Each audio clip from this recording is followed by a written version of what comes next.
Go ahead. Make my day.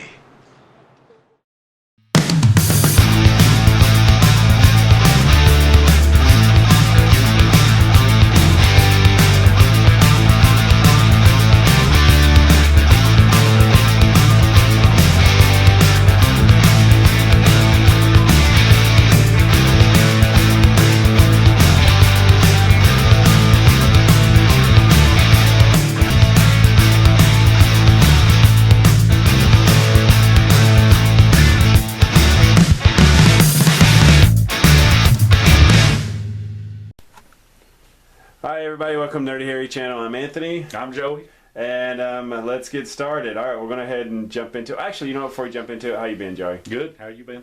Doing good. We've gone back to our traditional audio podcast, so we don't have to worry about being seen no more. It's good for everybody, especially those that were watching. Yeah, I'm not really worried about it, but I'm sure everybody else out there appreciates it. So. But I think... what I like that we've done so far is that we've mixed it up. You don't know what you're going to get. You could get the audio with us, you could get the video, you could get the live, and I like the fact that we've just kind of can go anywhere with it. And I think it's worked out in all different spectrums that we've tried so far. But we're going audio this week, and but anyways, let's go ahead and get started. Sure. With the top stories. Dun, dun, dun. Let's go ahead and let's talk about the elephant that's in the room, Civil War. This is Civil War opening weekend, and according to international box office, $200 million so far. Before it's even opened in America. Exactly. Yes. $200 million is sickening. That's crazy numbers. I'm not surprised. It'll be the movie of the year, probably. Money-wise, the only other definitely. movie that might touch it's the Rogue One Star Wars story of Rogue One. I mean, that's the only one I can think that might even touch it right now.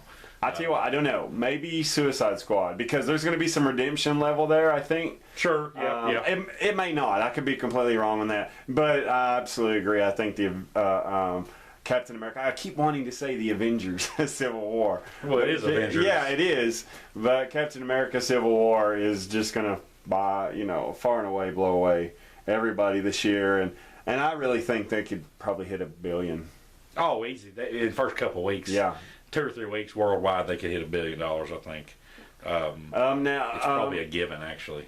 So, how are you excited for you? I'm excited, man. I mean, I'm ready to go watch it. I've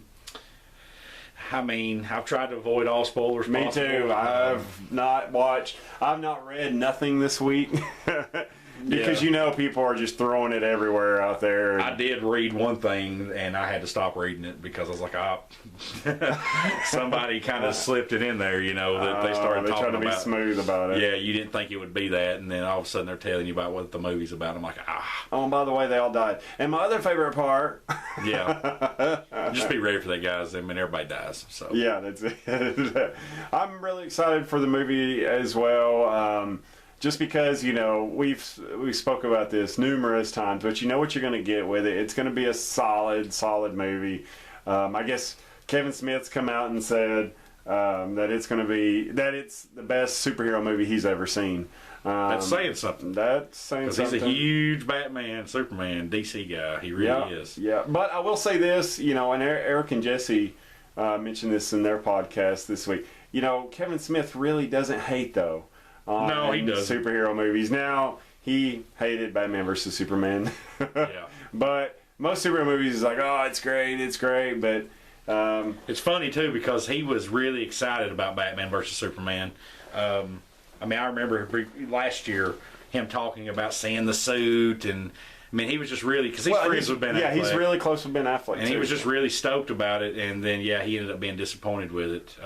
And again, I'm not disappointed with Batman vs. Superman. Nope. Yeah, I know it could have been more, but, they're playing catch-up right now, and so there's going to be some shortcomings with their movies. What's wild is, it's a shame that both of them can't, especially the fans, can't accept that this is a great time. This should be a great time for comic book fans right now. Absolutely. And man, that's the crap that is being talked, the hate, and that is being said about these movies, from DC fans to Marvel and Marvel to DC fans are just, it's ridiculous. This should be like a really great time for comics. And it is, I guess, as far as the movies are concerned, which, by the way, really excited. This Saturday is free comic book day. Yeah, I saw you put something like that on our page. Yeah. We've never done anything like that before, so...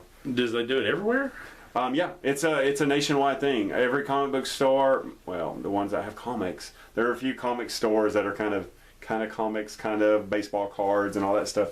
But the comic book stores in America get all these certain comics. There's going to be, I think, anywhere from 20 to 40 comics that are being distributed to all these stores, and it's to get people into comics. It's a good time to get the Killing Joke then this weekend.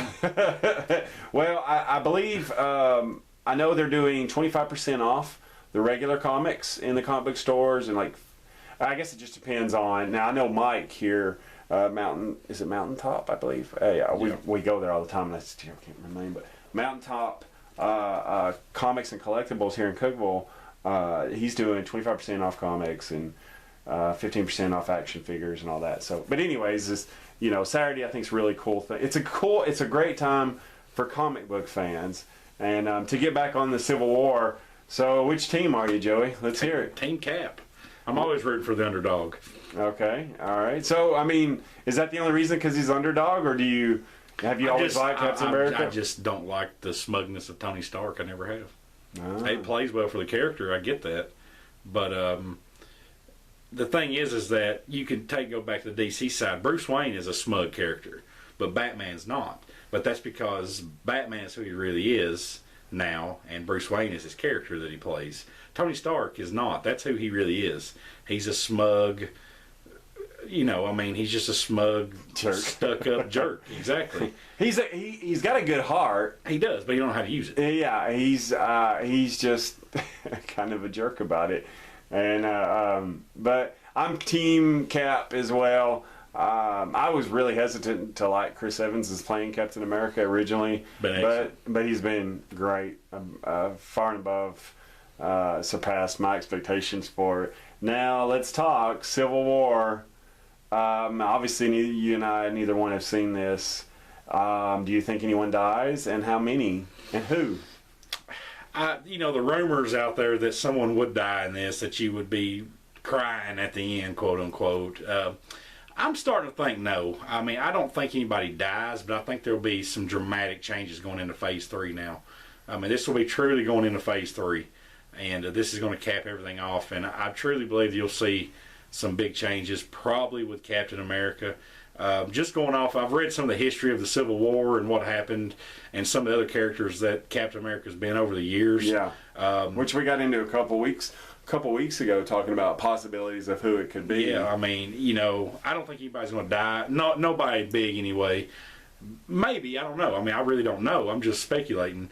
But I could see Captain America putting the shield down for a while in this. I think that's really what the heart-wrenching moment's going to be, is him stopping being Captain America. But is he going to become U.S. agent? Is he going to become nomad? I mean, is he going to still be fighting as a vigilante, but not have the Captain America? Because he doesn't believe in what's going on. Mm-hmm. So how can he wear the flag if he doesn't believe in what the flag is doing to him and his friends right now? Which is really what this movie boils down to. Yeah. But it's not just the United States; it's the whole world. But yeah, I'm just excited to see, especially the people who are the infiltrators of this. I know Baron Zemo is going to be in this, or a version of him anyway. And I guess that Martin Freeman, his character. Oh, I forgot Martin's supposed to be in this. He's in this, and he's a villain. That's awesome. So he must be something to do with, he must have something to do with Zemo, I'm guessing, or with the American government or something. But he's British, though, so I don't see him being part of the American government. And I know I have read that we're going to see a lot of Wachovia in this. This is truly going to serve as a origin story for the Black Panther, because the Black Panther is the least known character that they're introducing. Even over Ant-Man and Hawkeye and all them, nobody really knows about Black Panther. So I have read this, that be prepared. You will get a lot of Wachovia and Lud Cheadle or Chottle or however you say his name in this. I can't remember how to. I don't know how to pronounce it, but yeah, you'll see a lot of that in this movie, supposedly. And he was the guy that played Jackie Robinson, right? Yes, he's a good actor. Yeah, he's a good actor. I liked him. He's older than what you think, too. He's like in his late 30s, I think. Really? Early, yes. Man, I was thinking late 20s. No, he's like in his mid to late 30s. He took him a while to break into Hollywood.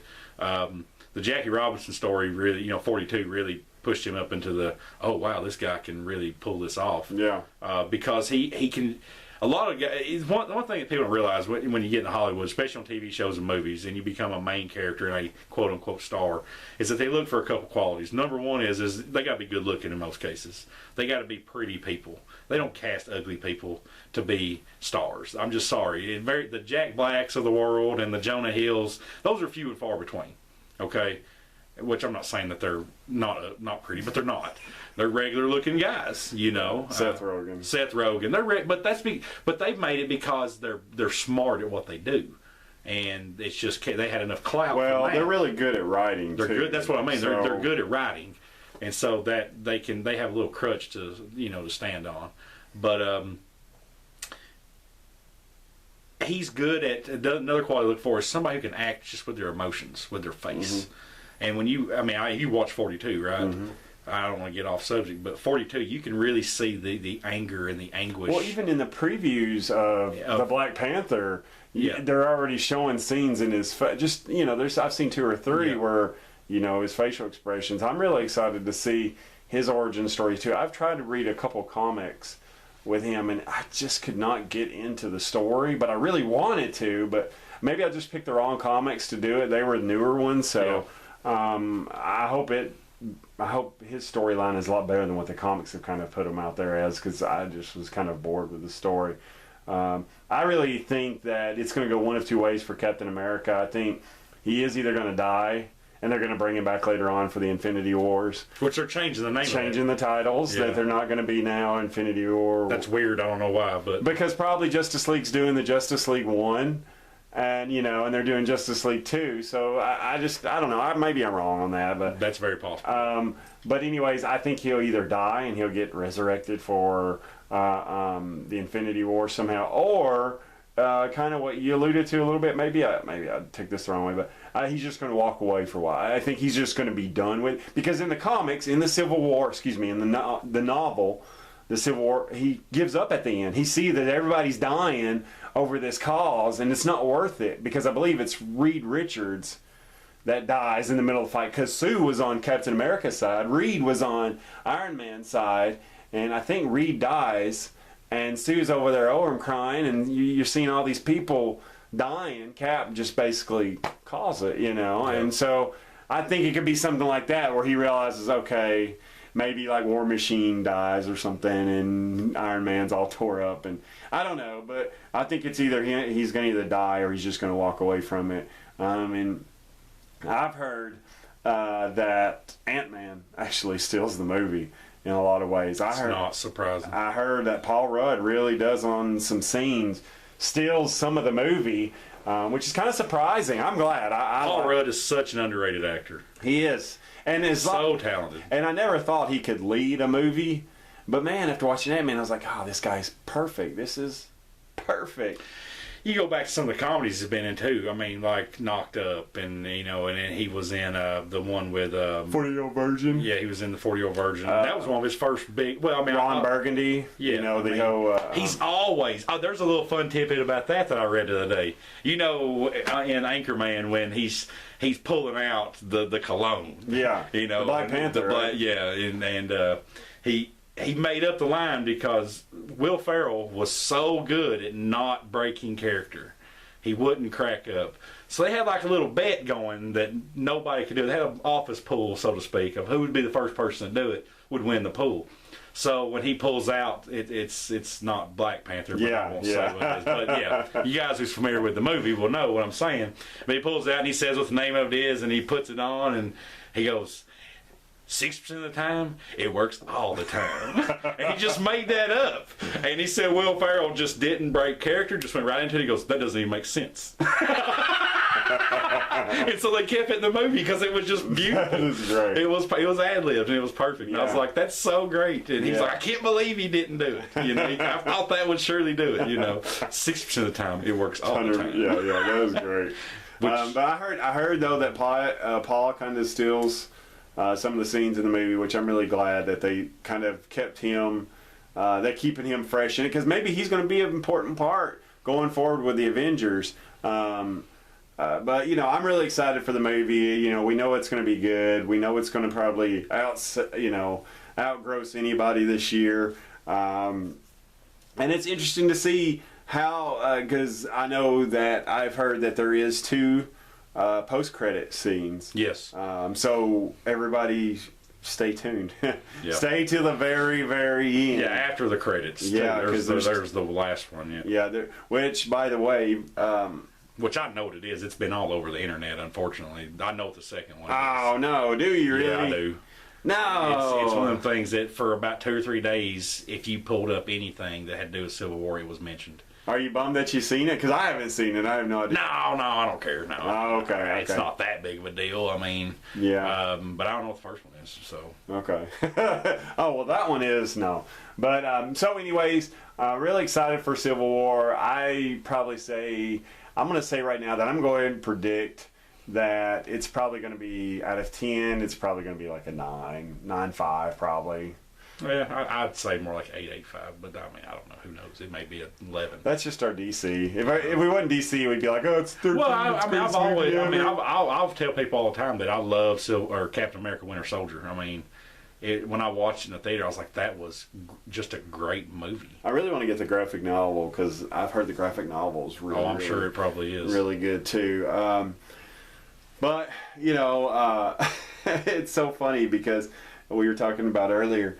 It's amazing the hate that's going on right now with the Batman versus Superman and I've been reading a few of the reviews for Civil War, and they've made it seem like it's Gone with the Wind or Titanic, the greatest movie in the history of life. And I just don't think it's going to be that good. Yeah. Because Avengers: Age of Ultron got the same treatment, guys. Yeah, that's true. Age of Ultron was not that good, in my opinion. It felt like a jumbled, crazy mess. Yeah. And when I say it's going to be a 9.5, I mean as a superhero movie. Yeah.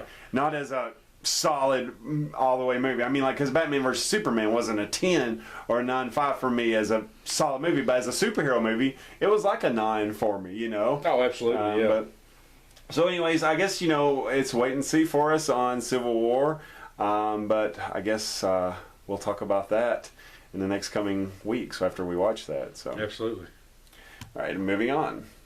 Okay, so the next subject we're going to talk about is we'll try to keep this short, but you never know with me and Joey. But Ghostbusters, the new Ghostbusters that's coming out in, I guess, is it a couple months? 2 months? I think so, yes. I don't care. It was reported today that out of non-music videos, it's the most disliked YouTube video in YouTube history. Non-music with like 600,000 dislikes. I'm not surprised. So, what was interesting though is I read that McCarthy, what's her name? I can't remember her first name. Anyways, she said in an interview. Yeah, she said in an interview a couple weeks ago that she could understand why everybody was confused because at the beginning of the trailer it says 30 years ago. They were told, and the way they were understood was that this is not 30 years ago. This is not 30 years later. This is the Ghostbusters never happened. They're the first Ghostbusters. And so she said, she kind of mentioned that to some people that were higher up, and that they was like, oh, don't worry about it. You know, you don't have to worry about that. And so that kind of, I guess, aggravated her. And so she basically come out and said in an interview, I can understand why everybody doesn't like the way it's looking, because even I was confused after that trailer. So we've already got this going on with it, you know. Let me ask you, why do you not want to see this movie? Because it's pretty apparent, you know, that I have no desire whatsoever to see this movie. Absolutely none. I don't even know if I watch it. I don't know if I would watch an illegal download of this movie. Not that we encourage that here. No, it would be someone who'd give it to me. I mean. But seriously, this is my point. No, I've said this before. I don't have a problem. It's all women. I don't have a problem. It's a reboot. Whatever. I get it. That's the world we live in. But you can't keep taking properties that were so classic and successful in what they did and try to recreate them. And I really, really, really, really hope that this movie doesn't do $100 million. Because if it doesn't, they won't ever do this again. I promise you. There's no way this gets $100 million. No way. It's like what they saw, 21 Jump Street did good. Well, 21 Jump Street was a TV show that was on for 3 years on Fox. Whatever. It wasn't a classic movie. That was not a cult movie. Exactly. Nobody remembers 21 Jump Street unless Ghostbusters was a cultural phenomenon for like 1 year with Ray Parker, the soundtrack, the movie, the people that were in the movie. There is culture that is pop icon history right there. It's like Back to the Future. Yes. Every era has those movies. You can go back to One Flew Over the Cuckoo's Nest, or what's the one with the motorcycle? The guys with the motorcycle, Easy Rider. There's always those movies that stand out in each decade and each. It's like them trying to redo Caddyshack. Exactly. Oh, why would you mess with that? Why? And same way, that's what Ghostbusters is. Ghostbusters is something that you don't mess with. Don't mess with perfection. It is what it is. Leave it at that. But it's the studios. And look, I don't blame the actresses at all for doing the movie. Hey, this is an opportunity to be a part of the legacy. That's probably what they seen that as. And I know they didn't want to do harm to the legacy, but they're going to. But they're going to. They're going to be a part of something I think that's going to be really, really bad. And if one of your main stars is already saying after that first trailer, I'm confused about what's going on, then you've already got a problem there. There's a problem. And not to mention the fact that the ghosts look like they're out of the Scooby-Doo movies. Yes. Or out of the Eddie Murphy. Yeah, the Haunted Mansion. The Haunted Mansion. Yeah, either one of those. They look like they're out of one of those movies. And if you're going to do Ghostbusters, you have to be different. That's why Ghostbusters was, like we've spoken about before, Ghostbusters was not meant to be a comedy. No. It was meant to be like an action sci-fi movie with a little comedy sprinkled in. Because you have comedians in the movie. Yeah, you put Bill Murray, Dan Aykroyd, Harold Ramis, and Ernie Hudson in a scary movie. That's what it is. That's why it worked, because it wasn't supposed to work. Exactly. And now what they're doing with this movie is, let's put these 4 hilarious women in this supposed to be hilarious, ghost movie. No, it doesn't work like that. It's a totally different feel, totally different idea. So it won't work. I'm glad. Yeah, I wanted to bring that up because I don't know how much we've talked about it, but I don't think it's going to get nowhere near $100 million. But then again, look at the society we live in. If you talk about it, if you get it out there, people are going to go see it just to see how bad it is. But I guess it's a wait and see on that. So Joey's really excited to see the movie. Moving on. And we're moving on. All right, moving on now to the one of my favorite topics, probably my favorite topic in all this, next to Civil War, would probably be the Universal Horror movie schedule was released, well, kind of, this past week. But more than that, they've already cast Dr. Jekyll with Russell Crowe, apparently, who will make an appearance in The Mummy with Tom Cruise. Which I believe is coming out next year, right? Yeah, 2017. Right. That's the only date that's been determined at the point. Oh, okay, okay. Well, no, that was 2018 too. What was that movie? Oh, yeah, the Van Helsing movie. Right. Oh, they are doing Van Helsing? Yeah, they're doing Van Helsing. Hang on a second. I'll double check it. Well, I know we looked, but okay. Well, while you're checking, so far we have confirmed Russell Crowe as Dr. Jekyll, Tom Cruise in the Mummy movie, and also Johnny Depp as the Invisible Man. Some of the rumors that's been out there, I believe, is Scarlett Johansson and the Creature from the Black Lagoon, which you mentioned, Joey, and possibly Angelina Jolie in Bride of Frankenstein, which Yeah. I'm not a fan of that, but I can definitely see her in that role. Yeah. Now, see, this is great for me because. Oh, the Wolfman movie is 2008. Oh, see, now that's. But here's the thing. I like Benicio del Toro. I thought that was a great adaptation. I thought so too, of man. It was felt really good. like just a modern version of the old one. It wasn't too scary. And the CGI was perfect, It was man. perfect. It really was. I mean, I thought that I even was, liked the twist at the end that his Yes. father was, Yeah, I mean, I thought the movie was really great. And see, I love Universal Horror. The classics are my favorite horror movies of all time. So I'm really excited for this. I'm kind of hesitant about the Tom Cruise with The Mummy.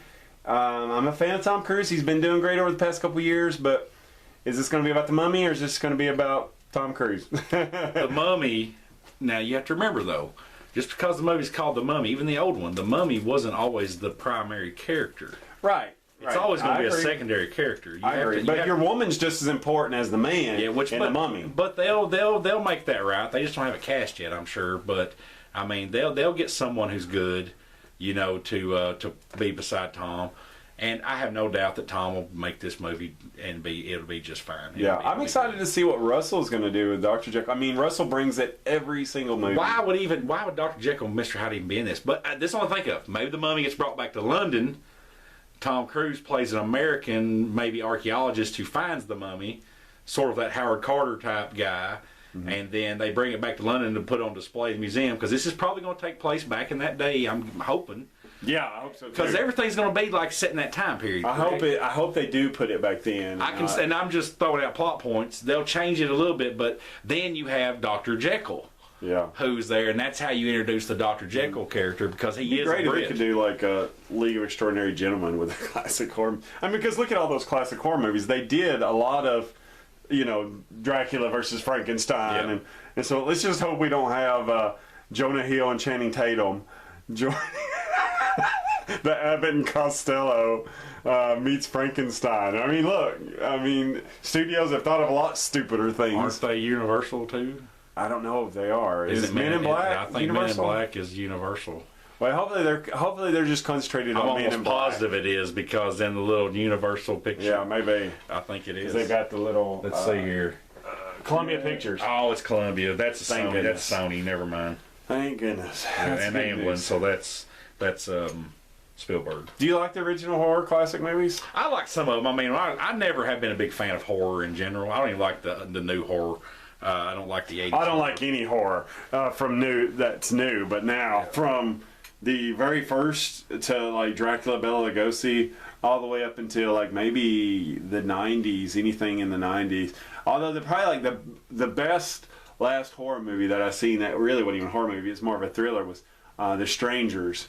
That really just had me on the edge of my seat, and that was such a good psychological thriller. I thought that was just rare. I guess I was never a big fan of the monster movies. I'm just like whatever. But I mean, I do like the nostalgia of the old, movies, because they really had great actors, and I mean, there's just something about watching those movies. It was. I can't There was an authenticity to it. Yeah. And what I loved about one of my favorite things about Frankenstein is, I don't know if you remember this in the original Frankenstein movie, but the guy comes out at the beginning of the movie, and this was really done back then when it come out in the theater. He comes out before the movie even starts, and he's warning people, said, just want you to know that this movie may surprise you, it may shock you, it may even frighten you. So, basically, if you're faint at heart, you might want to leave. Here's your chance to leave. Showmanship. And that was so. It's a very great. vaudeville type. It's a very vaudeville type thing to build up the emotion. Imagine you're in a theater and you've never seen a movie like this, anyways, to begin with. Yeah. And then you get a warning at the beginning of this movie. Hey, I know you just paid money for this, but you might want to leave. Maybe you can't handle this. That movie was Frankenstein that you mentioned. That's probably the one I remember the most. That and Dracula. Those are two that I've watched the most. I've probably seen them both at least a couple times. Like The Scene by the Lake with a little girl with Frankenstein, where he accidentally kills her. Yeah. He doesn't mean to. But he does. Yeah. I mean, that would have been like, what? Oh, he's killed a little girl. I'm sure that would have been a big shock. Now that's just almost. Even though I don't agree with it being on TV, trust me, we'll get to this later. I saw something Sunday night that was 100 times worse than what that would ever been. Okay. And it's cool because it's just, that's just the show. It's fine. It fits the character. Yeah. Okay, we'll get into that. But I'm excited though to see what Universal can do with this. I personally liked The Mummy with Brendan Fraser, Rachel Weisz. I did too. I thought those. I didn't like the third one. No, the third one, His son, dude, when The Rock comes out as a CGI scorpion. Yeah. No, that was the second one, right? Was it the second? I thought it was the third one. The second one was. That was The Mummy Returns. And is that the one with the Scorpion King? I thought the Scorpion King was the third one. No, is And then there four movies? Yeah, there's a fourth one. They go to China. It is the third one. Then, yeah, okay. But anyways, I was just, oh gosh, that third one. I remember sitting in the theater going. Absolutely, yeah, it was terrible. But anyways, I think I think I've said anyways probably 50 times. Anyways. Having said that, I was watching some Curb Your Enthusiasm the other day, and having said that, anyways, I had to. But let's see. I'm really excited for it to see what happens with Universal Horrors, and so I guess it's to be determined. All right. Today is May the 4th. Why is there significance? There you go, Joey. You're doing the theme song right now. You get it. May the 4th be with you. So we're talking about Star Wars now, and since it is May the 4th, Joey, I want to know, what are your top 3 Star Wars characters of all time? Luke Skywalker, Darth Vader, and Han Solo. Okay. Give me reasons for all 3. No particular order. Darth Vader, because the story is about him, basically the whole story, all 6 of them, and even probably we'll find that there's a connection even through the new ones to the Vader Skywalker. You think he's going to be in Rogue One, by the way? Yes, I'm almost positive he's in Rogue One, at least small part. I've heard that's very much true.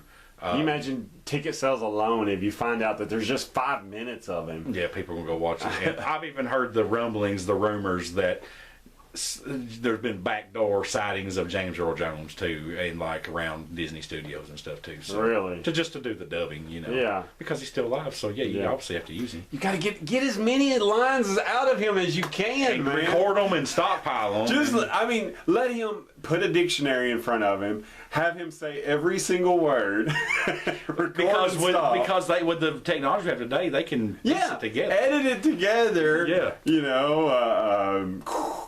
I have to go to the bathroom. Anything, just as long as Mary just bought a dog. It doesn't matter as long as he says those words. Should have brought my lightsaber for you guys. Wow, they've got theirs. So trust me, the boys are hooked up on Star Wars stuff. But I have a real lightsaber. I do. Well, it's not real, but it's an expensive lightsaber that I bought at a weak moment. All right, so you said Darth Vader and Luke and Han. Okay, so Darth Vader because the whole story is about him. Luke because Luke is the character that you want to root for him, and then of course Han Solo just because Han Solo is the action star. He's the pretty boy guy who gets the girl. He's the guy who makes you laugh. He's the swashbuckler. He's everything from classic movie star to modern at that time. He's all of it put together. Mm-hmm. And of course, Harrison Ford was the perfect actor to portray him. So even in the Han Solo reboot they're going to do, I just have a hard time believing in that movie for some reason. I'm not even remotely sold on that. I'm not either. I don't have a problem with Rogue One because that doesn't have our titular characters in it. Exactly right. And why do you have to do a Han Solo movie? I don't know. It's just.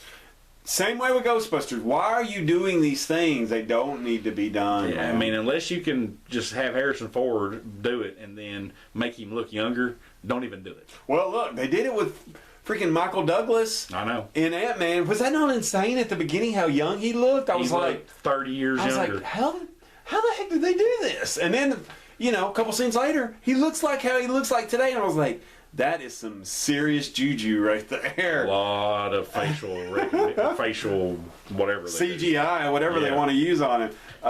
So my 3 favorite would have to be in order actually: Obi-Wan, Darth Vader, and you'll give me a bunch of crap for this, but I don't care. Darth Maul. Darth Maul was in one movie. I know. Darth Maul's cool though. I know, but dude, that movie, that When you take on 2 Jedis, man, and you even kill one of them, even though you went out like a punk, I mean, that's just... Darth Maul's cool. I really liked the double-bladed lightsaber, the way it looked. And you know what? Even though Ray Park was never supposed to be the original Darth Maul, they were going to have somebody else, and he was just going to be the stunt double. They just decided that with what they wanted out of Darth Maul, they had to let Ray Park do it. So glad they did. And you got to remember, too, around that same time, he was shooting scenes of Toad for X-Men. Yeah, for X-Men. So they saw that, okay, well, the guy can actually act a little bit. Yeah. He's not just a stunt guy. Right. It's kind of like with Andy Serkis now, how Andy Serkis was always just a mocap guy. He was the Lord of the Rings motion capture guy. Yeah, exactly. And then they thought, well, you know what? He can actually act a little bit. Yeah. Now, he still loves doing motion capture. He's brilliant at it. He's even made a lot of things. Wasn't he huge in, like, Age of Ultron? Remember him in Age of Ultron? He was, like, this ginormous... freaking big dude, man. I was and he used to be a small little guy, and I was like, there's some serious steroids running through that body. He's taking that stuff that the baseball players are getting caught now. Some of that good old East German jiu-jitsu. He's got a little Barry Bonds going through him. He's got. Have you heard about that, by the way? I know you're probably not a huge sports fan, but I'm probably not a huge sports fan. I like giving him heck. Are you kidding me? I like giving him heck. Look, you've heard about the baseball thing right now, right? How they busted D. Gordon for taking an East German. Yeah. Well, now they're saying Outside the Lines has found out that there's going to be a couple more players that's not named that you'll be surprised. Have you heard about this meet that's going on in the other countries that football players have eaten? Or I know one, Dwayne Brown from the Texans, ate some meat in the Philippines. Apparently the meat over in the Philippines, the stuff that they put into it are supplements, can cause you to fail drug tests. So the NFL issued a statement to avoid eating this meat in those countries because it can make you fail a drug test. Wow. Yes. So they must have found it with him and traced it back to that and said, oh, well, okay, we're not going to suspend you. Pretty much. Yeah, that's crazy, man. But as far as Star Wars, it's amazing. We went from Star Wars to Filipino meat. Whatever. But Obi-Wan, because honestly... Dude, Ewan McGregor as Obi-Wan. Oh, I know. I mean, look. Held up every single one of those first 3 movies, even as bad as some of them sucked. He was always solid. Consistent all the way through. Yeah, he definitely was. And I hope they do an Obi-Wan movie with him. I hope they do. Are they thinking about it? Yes. Oh, it's not been confirmed, but yes. Oh, man, that would be awesome. It would be like... It would be somewhere along the lines of maybe... You know how him and Anakin were not always together in the Clone Wars? Right. He was off and Anakin was doing his thing like you saw in Attack of the Clones. But it may be somewhere in that time period, or they may try to age him a little bit. I was going to say, I'm and okay. do it when he's on Tatooine. Yeah, that's He didn't always stay on Tatooine. He would actually go off and do because I want to know what he does after, 3. There's a lot of time. I mean, when they're just, Luke and Leia are just babies, and he's watching over Luke on Tatooine, I mean, he doesn't have to just be old. Wouldn't it be cool if he just showed up out of nowhere in Rogue One? That would be awesome. And it very well could happen. Oh, gosh, that would be awesome. Because, I mean, he would... But, I don't know. I guess it could happen because, 25 years happened between Revenge of the Sith and A New Hope. Because it was 30 years with this movie, and it was 25 with that one. So, I could see... That'd be awesome. Him being in that time period, too. Gosh, I love it. If they did an Obi-Wan... That is the time period I'm talking about, though. The Tatooine years. I'd be more excited for a Ewan McGregor Obi-Wan movie than I would even remotely be for a Han Solo. Because, look, I get it. They want to expand the Star Wars universe and make it just not about Jedi. Yeah, get it. Look, guys. It's Jedi movie. It's Jedi movies. I'm sorry, but they are. You have to have the Force, and you have to have the Jedi at least somehow in the movie. I'm sure Rogue One will have Jedis in it. Right. Somehow, some way, they'll introduce a new Jedi, or they may have Obi-Wan in it somehow. Something will happen. Maybe Obi-Wan is kind of like the character we see at the very first of The Force Awakens. Mm-hmm. We don't know who that guy was. We know he's kind of maybe an old bounty hunter. Maybe he was an old guy who was strong with the Force. We don't know who that guy was. Yeah. To this day, nobody knows who that character was that, what's his name was playing. He's one that gives him like the memory stick, with the map. We don't know who he's a big actor, and we don't even know who that character is. Yeah. He's just really he just sets up the movie. Yeah. There's got to be more to him, and I think it'll be fleshed out somehow. But there's got to be more to that guy than just that. I'm sorry, but I've always believed that from the get go.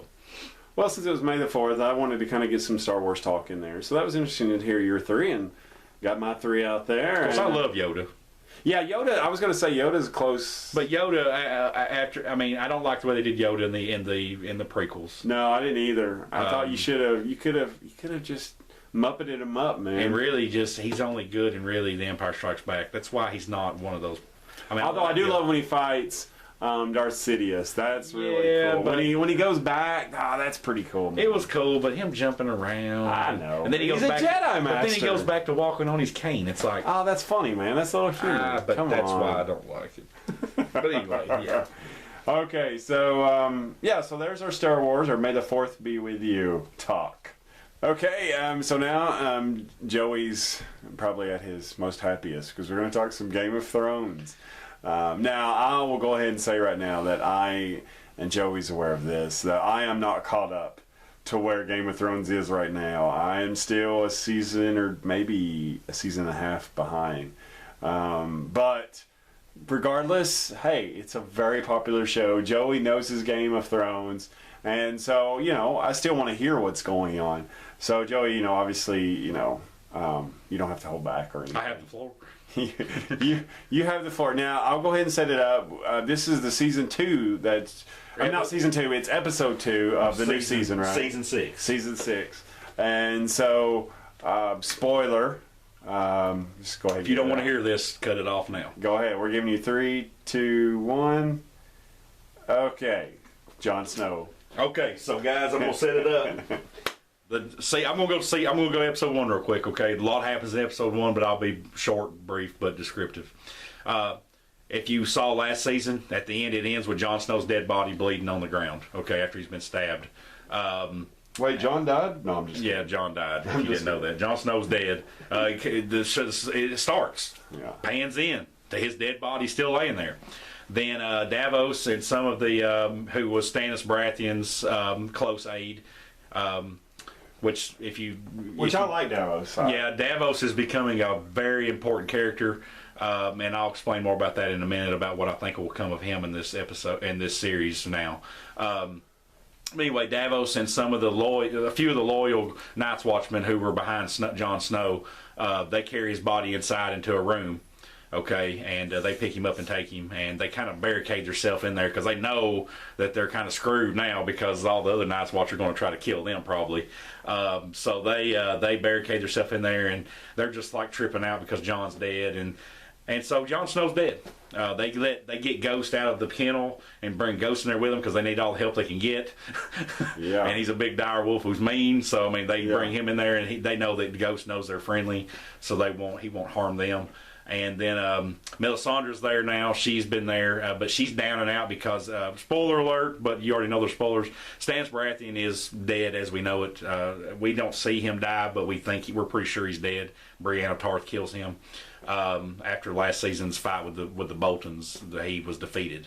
And so Melisandre being down and out because her prophecy wasn't revealed, right. She goes back to Castle Black because Jon Snow's her only hope. She thinks that Jon Snow might be something.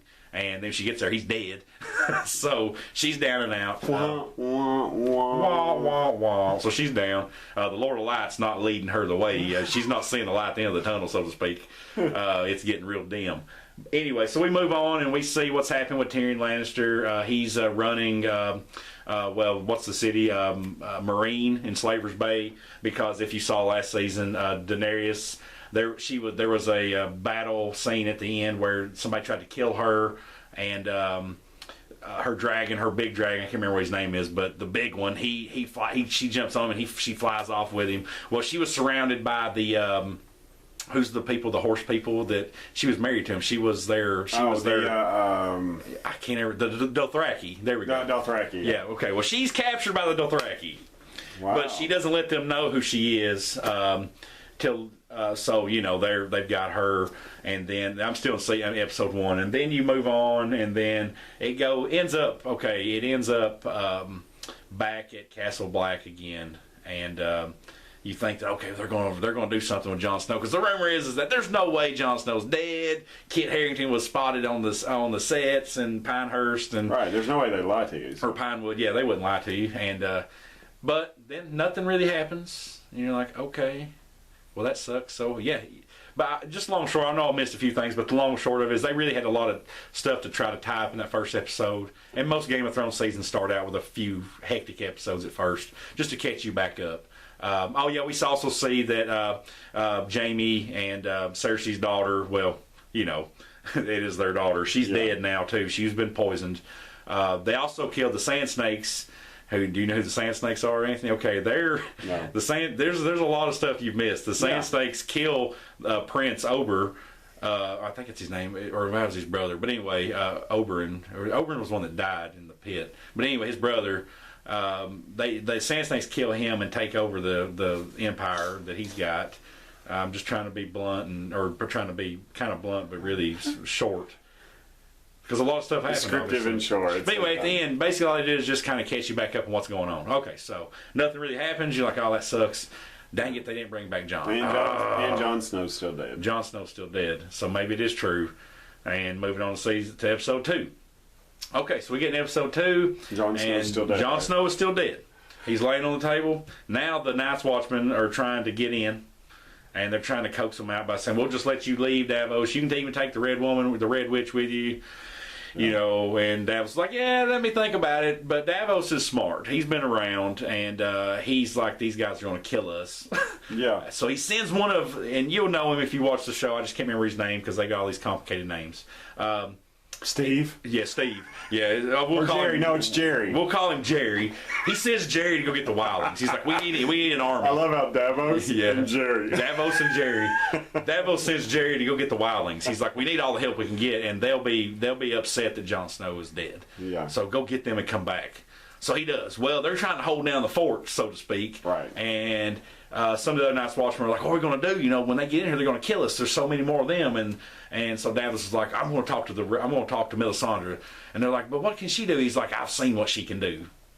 You know, he's talking about, you know, some of the mystical spells and stuff. So he goes to see Melisandre, and Melisandre's all down. Oh, and I meant to tell you that in the first episode, we find out that Melisandre is not like this beautiful, voluptuous woman. She's actually really this old, haggard, maybe 200-300-year-old woman. She could have lived with the Golden Girls. Yeah, she could have lived. Oh, she was older than the Golden Girls. She was like Ma's best friend. It's like she wears this veil of beauty.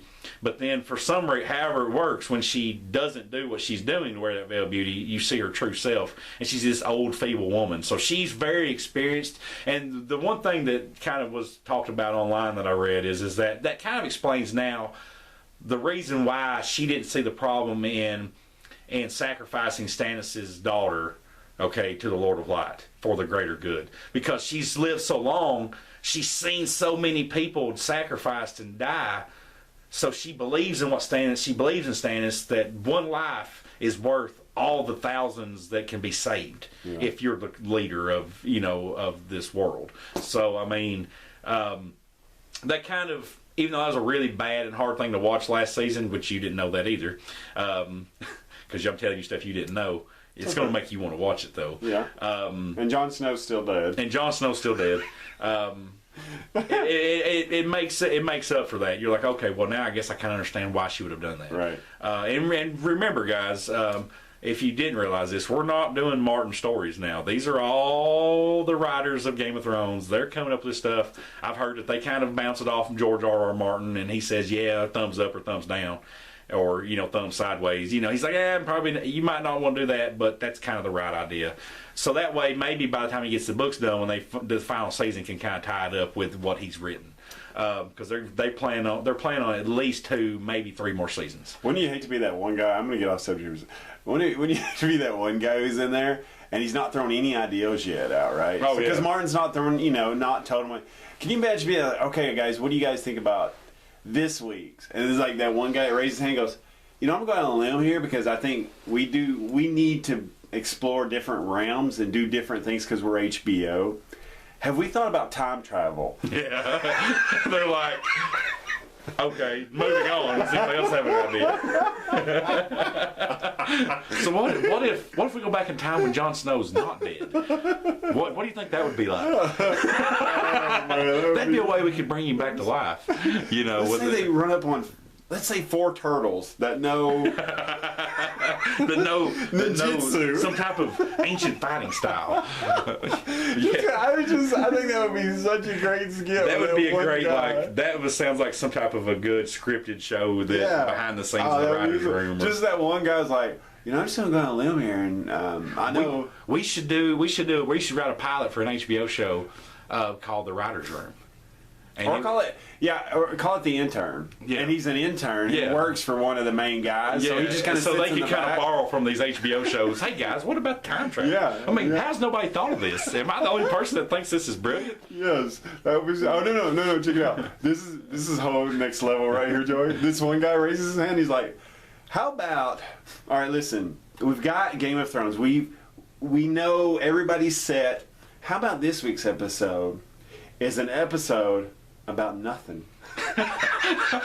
Isn't that brilliant?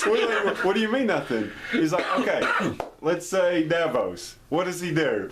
Well, he gets up in the morning. He shaves and drinks a pint of brew and of meat and has a turkey leg. There you go. There's a show. That's a show. That's an episode. That's a show. That's an episode.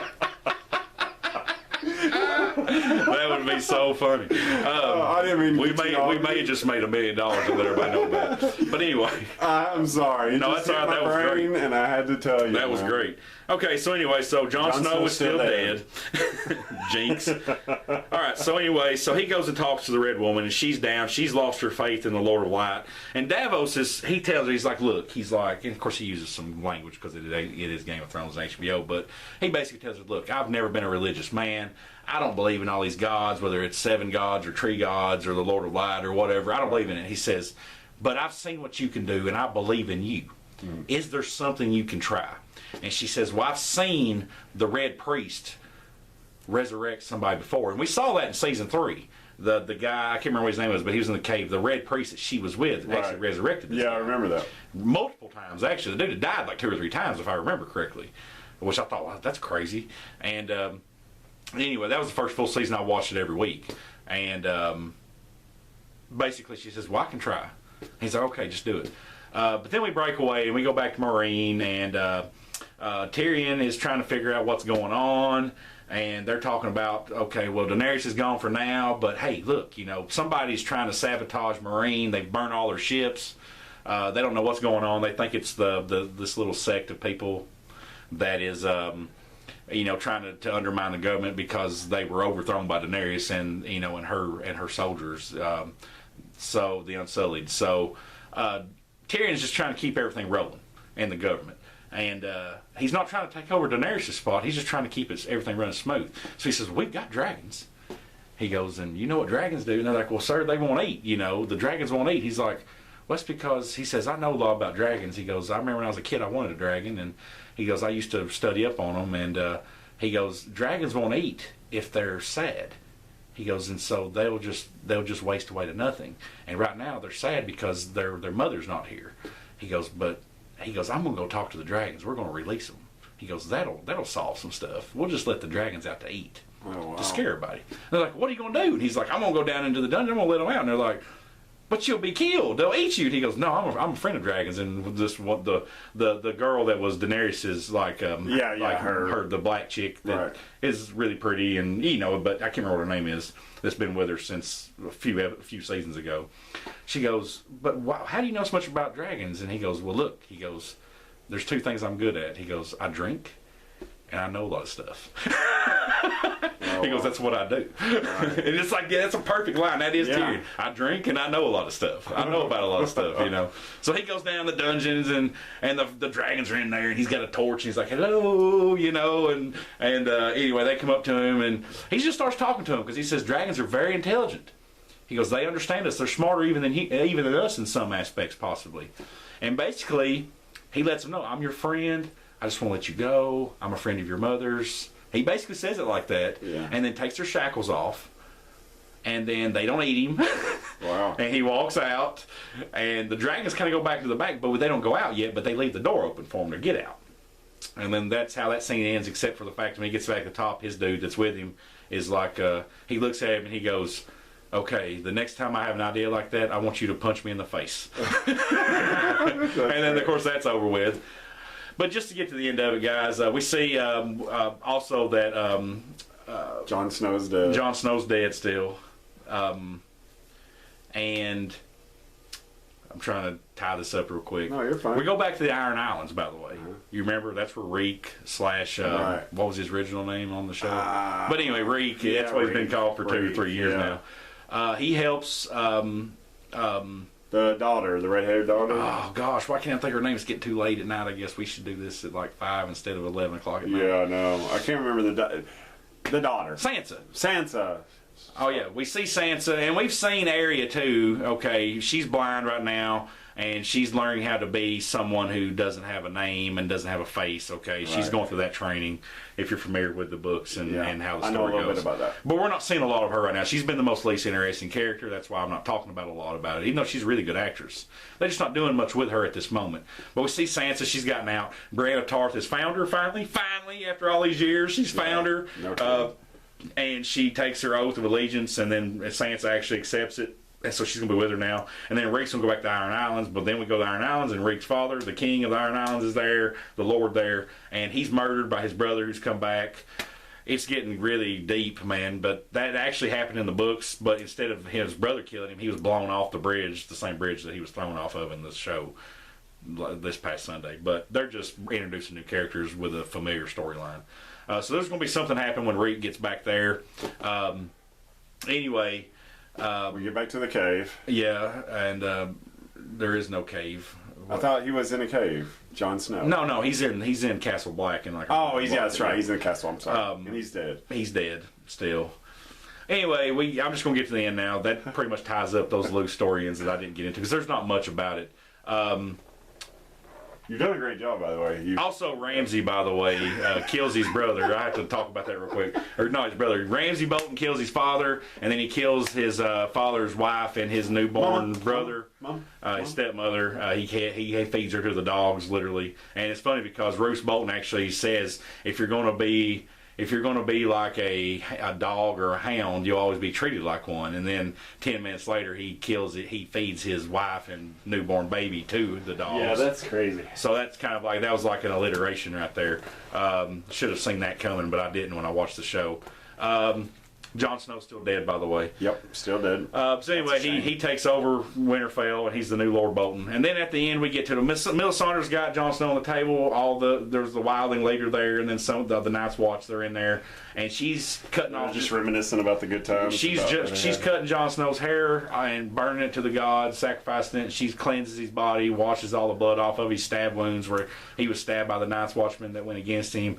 And she starts saying these prayers, and you can look online. It's actually been it's Valerian, so it's a very old language. I actually read the other day there's a translation for it, and it's pretty cool if you read the translation. Like Klingon. Yeah, it's like Klingon. But anyway, long story short, she does the spell on Jon Snow, and she keeps saying it and gets more into it, and nothing happens.